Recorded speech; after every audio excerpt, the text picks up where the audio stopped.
çatdırırdı.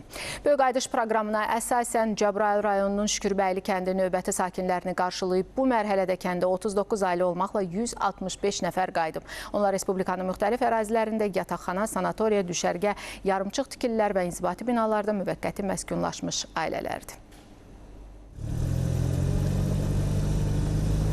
Bugün daha 39 ailə üçün yurd əsrəti bitdi. Cəbrayılın yenidən qurulan Şükürbəyli kəndinə növbəti sakinlər qayıdıb. Beləliklə uzun illər həsrətlə doğma yurda qayıdışı gözləyən insanlar üçün Şükürbəylidə yeni həyat başlayır. 3 otaqlı ev düşüb 4-cü sıra 164-cü mənzildə ailəmlə gəlmişəm. Mən bu kənddən çıxanda 21 yaşım vardı, indi 54 yaşım var. Övladlarımla, yoldaşımla gəlmişəm.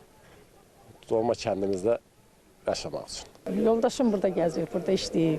72 yaşım var, 32 ildir çıxmışam da. Həmişə Allah and olsun, ümidinə. Elə bir gündür ki, bu yəni yaddan çıxmayan bir gündür. Mənim üçün çox əziz bir gündür. Bütün elimizə, xalqımıza, bütün respublikamıza, dövlətimizə uğurlar arzulayıram ki, belə bir günü gətirib bizə qismət elədi. Mən çox şadam. Onun üçün hər bir əmək olanların hamısına minnətdarım bildirirəm. Doğma yurtlarına qayıdan keçmiş məcburi köçkünlər üçün Şükürbəyli kəndində müasir yaşayış şəraiti yaradılıb. Bura yeni tikilmiş fərdi yaşayış evləri, məktəb və təhsil infrastrukturu, rahat sosial mühit daxildir. Rəşidə Zülfüqarova, Elgün Qəmbərov, STV Xəbər.